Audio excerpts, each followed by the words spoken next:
Starting at number 10, we have Tony Hawk's Underground 1 and 2. These games made a massive influence on not only me, but a generation. Pro Skater walked so that these games could literally walk.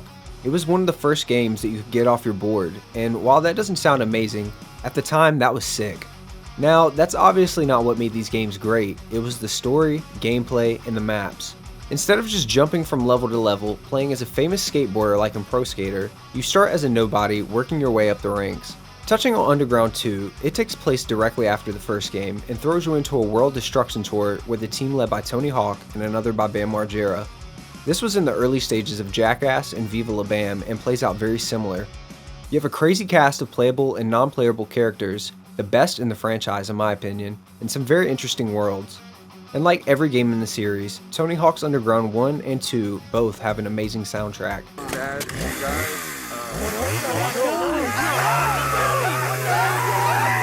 You ever think the last word you're gonna hear would be? Hello, butt nuggets. Number 9, Socom. Shout out specifically to Socom 2. These were awesome third-person tactical shooters where you played the leader of a 4-man team. The game was primarily focused on stealth and solving level-based objectives. It did a great job of making you feel like the stakes were high and that you needed to make careful decisions. There were still some gripes with the game regarding save points and getting a bit repetitive after a while.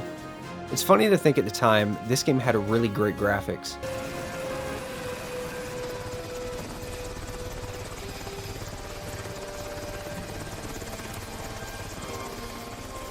Take cover and sit tight.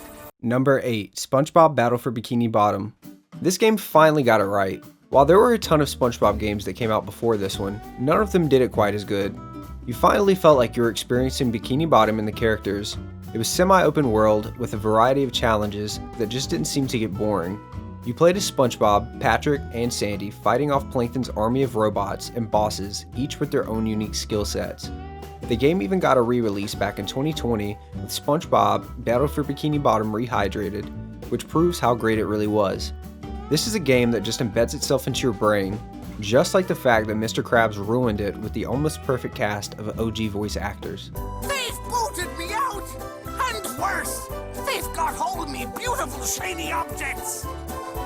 Number 7, Spiderman 2. This was the best superhero game at the time. While that might be hard to believe when comparing it to today's current Spider-Man games, there was just nothing like it. The previous games didn't give you the amount of freedom that this one did, or the satisfaction. In Spider-Man 2, you really experienced what it would feel like if you were swinging around New York. In the previous games, you just awkwardly shot webs into the sky, but in Spider-Man 2, they connected to buildings and you could build speed and momentum. On top of that, the combat and characters were solid, branching out and not basing its identity strictly on the movie. It was innovative for the time period and worth checking out to see where we are now.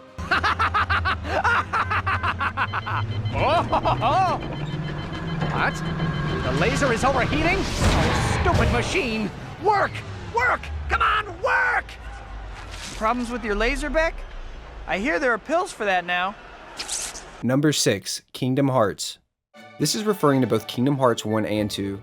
This was an amazing concept of combining Final Fantasy characters with Disney characters and putting it into an action RPG. The game had an interesting and captivating story which balanced between a dark and lighthearted plot. Back when this game came out, it was honestly mind-blowing. You were squatted up with Donald Duck and Goofy, exploring worlds like Halloween Town, Pride Lands, Mount Olympus, and a ton more. They did a great job implementing characters like Maleficent, Pete, Hades, Oogie Boogie, and more villains and bosses, which is something Kingdom Hearts 3 lacked. While Kingdom Hearts 2 is more refined than the original's clunky combat and sometimes lackluster worlds, overall the charm, warmness, and timeless art style certainly make up for it. Hey! If you can't even move this! You can't call yourself the hero! Number 5, the Guitar Hero series. Once again, another game that shaped and diversified music tastes around the world. A game that made you feel like a rock star without actually having any musical talent. While it's difficult to truly pick one, Legends of Rock and World Tour are personal favorites, but we have to give a bit of love to the Rock Band series as they were the first to implement drums, which would make an appearance in World Tour. The game was simple in concept. Just hit the button with the corresponding colors on the screen and play through some of your favorite and not so favorite songs. The replayability really came from it being a social game and playing it with friends, but it was just as fun to replay a song you love or practice trying to play Through the Fire and Flames on Expert. It's been years since a recent entry, but back in its prime, it was something you had to experience for yourself. You just never forget the first song you made it 100% on. Mine was Cherry Pie on easy difficulty.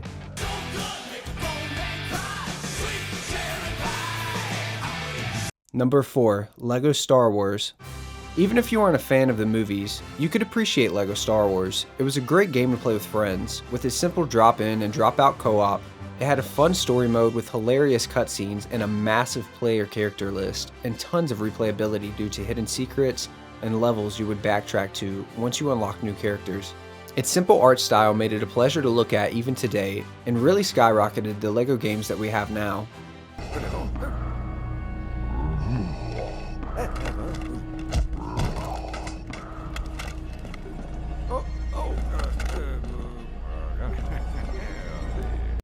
Number 3, Need for Speed Underground. You have to admit it, early 2000s games had the best music, maybe not the best graphics or gameplay, but Need for Speed Underground holds up extremely well. It's one of the better looking games on the list, and not as difficult to go back to. The cars might be a bit outdated, but I'm sure there's some classics on there you can appreciate. It featured the Nissan Skyline, Toyota Supra, and even Honda Civics, which were popular cars for people to deck out around that time. Now, you didn't have Lamborghinis or Ferraris, but more entry-level and mid-level cars, which I think connected with the core audience, being more realistic of a car you might see in real life. Need for Speed Underground was heavily influenced at the time by the Fast and the Furious series.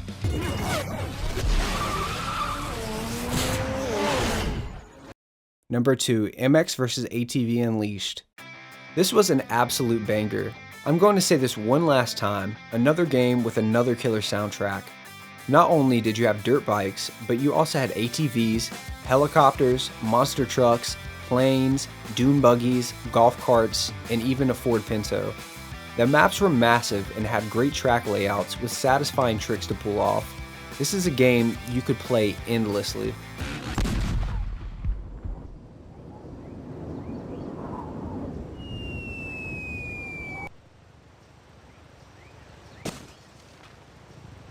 And finally, at number 1, we have the GTA series. These are games that are on everyone's top 10 list for the best PS2 games. It gave you more freedom than any video game had before, and frankly, at my age, they were the games your parents didn't want you playing, which made them even more fun when you actually did. Each game built upon itself from GTA 3 to Vice City and to San Andreas. Vice City has arguably one of the best cities, vibes, voice actors, and soundtracks. San Andreas, on the other hand, gave you the biggest, most diverse world with better character customization, mechanics, cars, planes, bikes, and weapons. At the time, it seems they had thought of everything, and makes you excited to see what they do with GTA 6. Hey, it's OG Loc, homie, and I'ma kick a little something like this. Hey, yo, when I come through up in the place, you don't want me to come with a gun in your face. I spit it hotter than anybody in the world could do. That it's shit like sucks. Damn. So I just want to take the time to thank everybody for watching this video. Please make sure you like and subscribe. I'm planning on doing another one of these in the future because there's still a lot of games for the PS2 I would like to talk about.